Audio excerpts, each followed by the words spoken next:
વકરા ને આ મશીન ને હાથ લારી ને સિલાઈ મશીન એના તો તમને જેટલા જો એટલા અમે કરી આપીશું.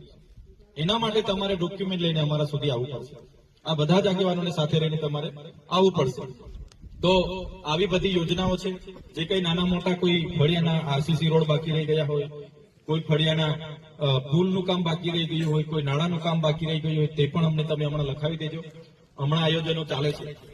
અમારું વિવેકાધીનનું આયોજન પતી ગયું, આજે અઠવાડિયું થઈ ગયું. એ લોકો કે આયોજન આપો, પણ મેં કીધું અમારા લોકોને પૂછ્યા વગર હું બારોબાર આયોજન નહીં આપું. મારે ઓફિસે બી હામટા લખાવી જાય, તેમને બી એકવાર ફોન કરીને પૂછીએ ભાઈ જરૂરી છે. માનો કે નાના સુકામાંથી 5 જણ લખાવી ગયા, 500 થી 10 જણ લખાવી ગયા, તો મારે ત્યાંના આગેવાનોને તો પૂછવું પડે ને. એટલે મેં કીધું પ્રાંત અધિકારીને બી કે ભાઈ મારે અઠવાડિયું વાર લાગશે. હમણાં ગયા ગુરુવારે 28 તારીખે ગુજરાત પેટર્નની મીટિંગ હતી. પીવાના પાણી, ખેતીવાડીના બોર, પીવાના પાણીના બોર, રોડ રસ્તા સોમવારના માંગે છે કે તમારું આયોજન સાહેબ બાકી છે, આપો, મોકલાવો. પણ મેં કીધું થોભો, મારે બધાને પૂછવું પડે ભાઈ કોને જરૂર છે. લેવલિંગ માટેનું 24-25 નું આયોજન અમારું થયું, યાદી માંગે છે. મેં કીધું થોભો, અમારે પૂછવું પડશે. એટલા માટે જ અમે તાબડતોડ આવી મિટિંગો રાખીએ છીએ, ત્યાં આયોજનો પણ લઈએ છીએ. એમાંથી થોડા કામો સિલેક્ટ કરીને પૂછીને એકબીજાને એ પણ મંજૂર કરાવીએ છીએ, પેલું બી મંજૂર કરાવીએ છીએ.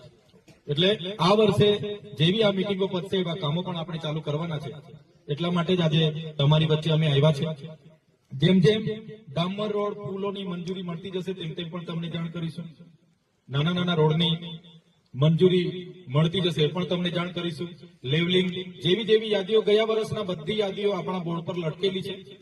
હું મળું કે નહીં મળું, તમે આવીને તમારા ગામના ફોટા તમારે પાડીને તમે જઈ શકો છો. એટલે આપણે ભૂતકાળમાં જે થતું હતું કે ભાઈ દામાભાઈનો બોર આવે ચૈતરભાઈના ઘરે થઈ જાય, એવું આ વખતે આપણે કરવા માંગતા નથી. આપણો ચોખ્ખો વહીવટ. એટલે જે પણ મંજૂર થાય છે આપણે ઓફિસે અમે બોર્ડ પર લટકાવી દઈએ છીએ. તમારે આવીને ફોટો પાડી લેવાનો. એટલે તાલુકા વાળા કે ગામ વાળા કે ગ્રામ પંચાયત વાળા કોઈ બદલી નહીં શકે. એકવાર તમારું નામ 12 ફોટ અમે લટકાવી દીધું એટલે કોઈની તાકાત નથી કે તમારું નામ હવે કોઈ બદલી શકે. બરાબર છે, એવું છે. ને બીજું કે બીજા કોઈ પણ કોઈના સૂચનો હોય, રજૂઆત હોય, અમે આગેવાનો અહીંયા બેઠા છે. વારા પરથી ગામ દીઠ આવજો. ગામ દીઠ 10 આગેવાનો ભેગા થઈને અહીંયા આવજો. જે પણ કંઈ લખાવાનું છે એ લખાવજો.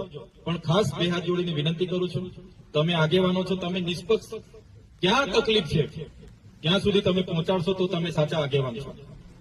બરાબર છે.